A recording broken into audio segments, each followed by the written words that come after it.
Diketahui MF awalnya disangka berusia 14 tahun, namun dari akte kelahiran yang dibawa orang tuanya, MF lahir pada tanggal. Assalamualaikum warahmatullahi wabarakatuh. Halo guys, selamat datang lagi ke channel Mafan ID.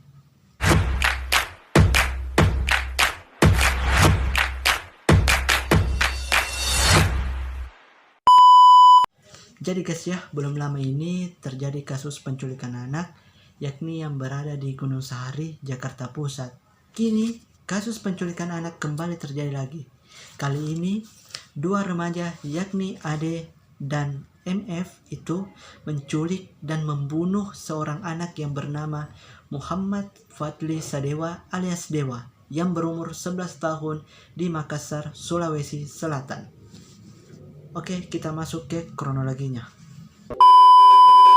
Awalnya, polisi menerima laporan orang hilang dari orang tua korban sejak hari Minggu tanggal 8 Januari 2023. Pas diselidiki lebih lanjut, akhirnya didapatkan informasi yakni Ade ditangkap setelah polisi mendapatkan petunjuk yakni rekaman CCTV.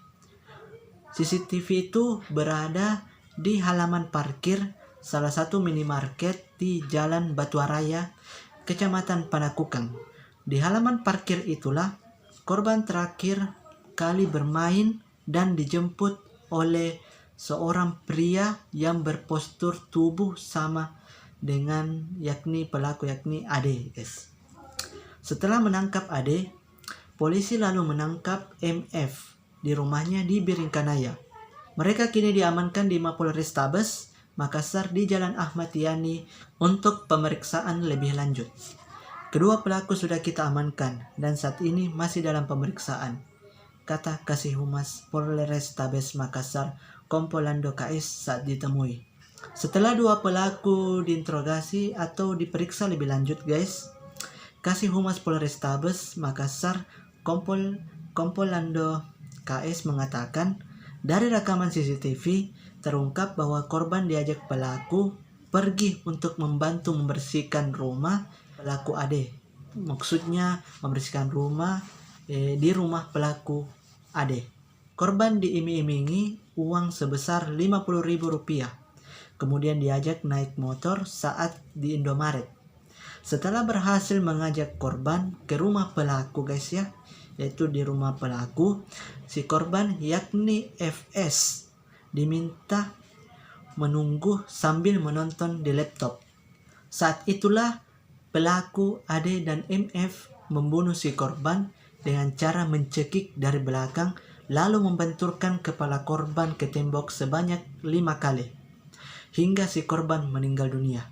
Ya, sangat ngeri sekali guys ya. Setelah korban dipastikan tewas, pelaku lalu mengikat kaki dan memasukkannya ke dalam kantong plastik berwarna hitam. Karena tidak tahu harus berbuat apa guys ya, pelaku lalu membuang mayat korban ke Inspeksi PAM Timur Waduk Nipa-Nipa, Moncoloy, Kabupaten Maros. Dari pengakuan dari kedua pelaku ditemukan fakta atau informasi yakni pelaku ingin menjual organ tubuh si korban. Dari kedua pelaku mengaku menculik dan membunuh korban karena terobsesi dengan situs jual beli organ tubuh manusia guys ya, yang diketahui menawarkan harga yang sangat tinggi. Mereka menemukan situs ini lewat pencarian online di aplikasi Yandex. Aplikasi ini aplikasi buatan Rusia guys ya. Yandex sendiri ini merupakan mesin pencarian yang mendukung akses halaman dengan hasil penelusuran situs terluas. Sistem kinerjanya ini sama dengan Google, tetapi penampilan situs pencariannya yang memakai bahasa Rusia guys ya. Oke, kita lanjut ke pembahasan. Dalam situs tersebut, mereka ditawari harga jutaan dolar, yakni 1,2 miliar dari tawaran jual beli ginjal di aplikasi tersebut. Adapun kedua pelaku ini ingin menjual jantung dan paru-paru si korban, dan di dalam aplikasi Yandex ini di situ harga ginjalnya itu sebesar $80.000 jika dirupiahkan guys ya sebesar 1,2 miliar rupiah. Namun saat menawarkan organ yang hendak dijual, Ade mengaku tidak mendapat respon dari calon pembeli. Setelah jenazah Dewa ditemukan, lalu jenazah tersebut dibawa ke Rumah Sakit Bayangkara, Makassar. Jenazah Dewa ditemukan pada hari Selasa tanggal 10 Januari 2023 sekitar pukul 4 pagi WITA. Sementara itu, Imah yakni tukang parkir Indomaret mengaku melihat korban alias Dewa diajak oleh OTK, yakni orang tidak dikenal, yaitu Ade guys, pelaku Ade, dengan diiming-imingi uang Rp50.000. Saya lihat dibawa dengan orang yang tidak dikenal dengan dijanjikan uang 50.000 untuk ikut, katanya. Di rumah sakit, korban sempat diautopsi. Selanjutnya, korban dimakamkan oleh pihak keluarga di tempat pemakaman Paropo, Makassar pada hari Selasa sore. Ayah korban meminta pelaku pembunuhan anaknya dihukum. Setidaknya hukumannya itu setimpal lah, kata ayah korban. Adapun pelaku Ade nekat melakukan hal tersebut atau hal keji itu, yaitu membunuh, menculik lalu membunuh, yakni karena terdesak ekonomi. Karena motif ekonomi, ingin menunjukkan kepada orang tua bahwa dia bisa mencari uang sehingga dilakukan hal itu. Ekonomi keluarga pelaku memang kurang layak. Dari situ, pelaku terpengaruh ingin menjadi kaya dan memiliki harta sehingga muncullah niat melakukan pembunuhan, kata Kombes Polisi Budi Haryanto. Mungkin ya dia bilang sini terobsesi ya dengan jual beli di situs aplikasi Yandex. Cuma ya, apakah tidak ada pekerjaan yang lain selain ini ya? Pasti ada. Cuma dia tidak mau berusaha guys ya.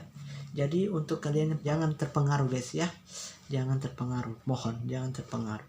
Karena itu bisa membahayakan diri kamu sendiri dan juga orang lain guys. Oke? Karena kedua remaja yakni Ade dan MF nekat menculik dan membunuh Dewa yang berumur 11 tahun untuk menjual organ tubuhnya, dikenakan pasal pembunuhan berencana dan Undang-Undang Perlindungan Anak. Maka dari itu, kedua pelaku dijerat pasal pembunuhan berencana pasal 340 KUHP dan Undang-Undang Perlindungan Anak. Karena mereka masih di bawah umur, sehingga ancaman hukumannya dikurangi setengah. Jadi guys, kalau misalnya hukuman penjaranya 20 tahun, kan dikurangi setengahnya berarti tinggal 10 tahun. Yes, begitu maksudnya, contohnya. Tetapi guys ya, berdasarkan penyelidik pihak kepolisian dengan melakukan pemeriksaan dokumen tersangka berupa kartu keluarga, diketahui MF awalnya disangka berusia 14 tahun, namun dari akte kelahiran yang dibawa orang tuanya, MF lahir pada tanggal 5 November 2004, yang berarti usianya sekarang itu 18 tahun guys ya. Jadi 18 tahun itu sudah digolongkan sudah dewasa guys ya, kalau di Indonesia. Sedangkan pelaku Ade lahir pada tanggal 28 Agustus 2005 berusia 17 tahun guys. Mengenai penerapan hukum pidana bagi para terdakwa, setelah terungkap satu di antaranya sudah masuk umur dewasa, yakni 18 tahun guys ya, tetap dikenakan pasal 80 ayat 3 Undang-Undang nomor 23 tahun 2002 tentang perlindungan anak atau pasal 340 KUHP subsidiar, pasal 338 KUHP subsidiar, pasal 170 ayat 3 dengan ancaman pidana paling lama 10 tahun penjara dan seumur hidup atau hukuman mati. Jadi penjara seumur hidup itu bukan berarti kalau misalnya kita 18 tahun berarti penjaranya 18 tahun. Bukan begitu guys ya. Dia sesuai, ada mentung guys, ada mentung kayak penjara seumur hidup itu ada sesuai, ada kayak penjara seumur hidup 10 tahun, penjara seumur hidup 20 tahun, ada juga begitu guys ya. Kata Kompolando KS mengatakan pasal tetap sama, cuma mekanismenya penahanannya berbeda. Dia kan MF, melakukan juga diancam Undang-Undang Perlindungan Anak pasal 80. Statusnya kan sudah dewasa, jadi tidak diperlakukan sistem peradilan anak. Setelah diperiksa akta kelahirannya, tersangka MF sudah masuk kategori dewasa, melewati usia 17 tahun ya guys ya. Dengan pasal disangkakan, tersangka MF terancam hukuman mati, kata Kompolando KS.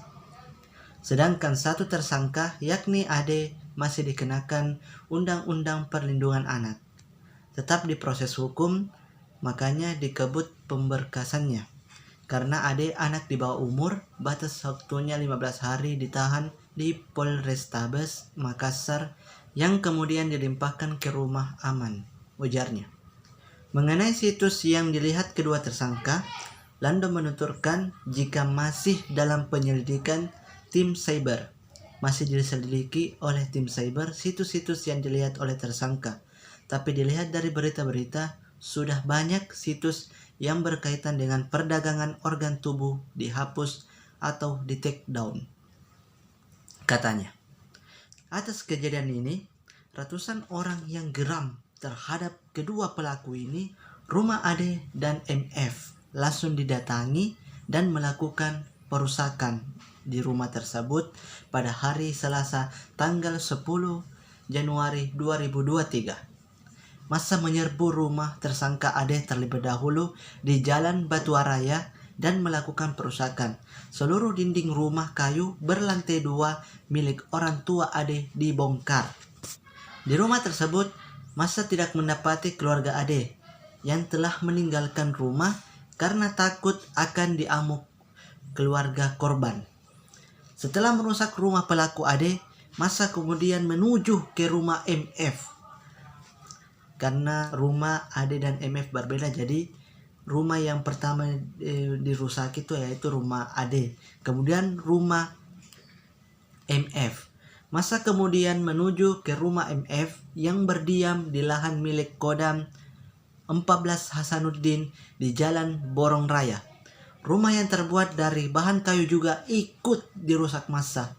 Dan di rumah MF juga, keluarganya MF itu sudah mengungsi lebih dulu karena takut juga diamuk oleh keluarga korban. Adapun juga warung yang ditempati menjual oleh keluarga Ade juga dirusak atau dihancurkan oleh Massa. Akibatnya, sejumlah aparat kepolisian masih berjaga-jaga di lokasi tersebut, serta ada juga anggota BRIMOB, personil BRIMOB maksudnya guys ya, yang dilibatkan dan penjagaan dilakukan sejak hari Selasa tanggal 10 Januari 2023. Namun demikian, polisi tidak bisa menghalau massa yang emosi terhadap perbuatan Ade dan MF. Jadi guys ya, aparat kepolisian dan personel BRIMOB ini hanya bisa pasrah karena rumah Ade dan MF ini sudah dirusaki.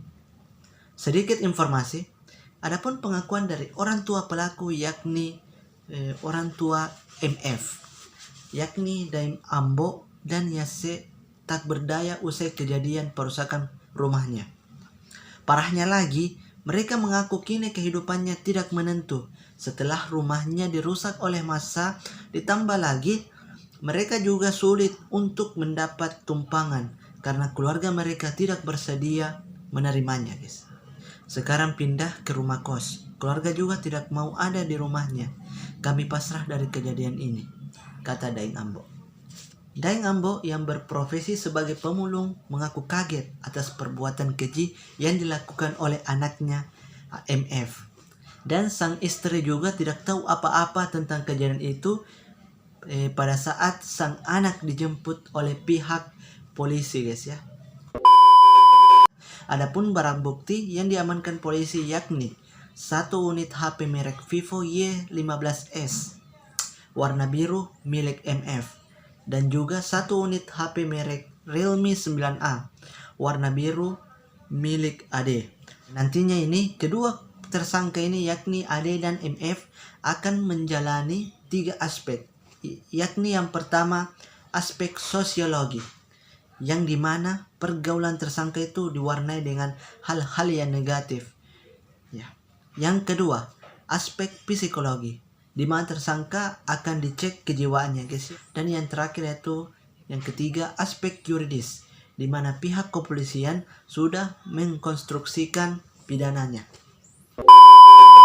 Jadi kesimpulannya ya guys ya, yaitu negara kita ini, yakni negara Indonesia, masih harus lebih tanggap dan ketat dalam menerapkan hukum bagi para pelaku penculikan dan para pelaku kejahatan yang lainnya guys ya. Dan juga untuk para ema-ema guys ya di seluruh Indonesia, agar menjaga anaknya dan terus waspada ketika anaknya keluyuran. Maksudnya ketika anaknya keluar dari rumah, ya wajib diwaspadai guys ya. Karena jangan sampai kejadian ini terulang kembali ya. Jangan sampai guys ya, aku mohon. Jangan sampai. Dan juga pelaku kejahatan penculikan atau pelaku kejahatan yang lainnya sebagainya ya, haruslah dihukum yang setimpal atau seadil-adilnya guys ya. Oke guys, sampai di sini saja saya sudah menceritakan kronologi kejadiannya guys ya, yang sangat detail dan lengkap guys ya. Oke, jangan lupa like, komen, dan subscribe guys. Oh, saya lupa guys ya. Dan juga saya turut berduka cita atas meninggalnya Muhammad Fadli Sadewa alias Dewa yang berumur 11 tahun akibat diculik dan dibunuh guys ya. Semoga amal ibadahnya diterima di sisi Allah Subhanahu wa taala. Dan juga para keluarga korban agar diberi ketabahan dan kesabaran ya guys ya dalam menjalani kejadian ini guys ya. Oke, sampai di sini guys ya. Sampai jumpa di video selanjutnya. Dadah guys. Dadah. Capek gua.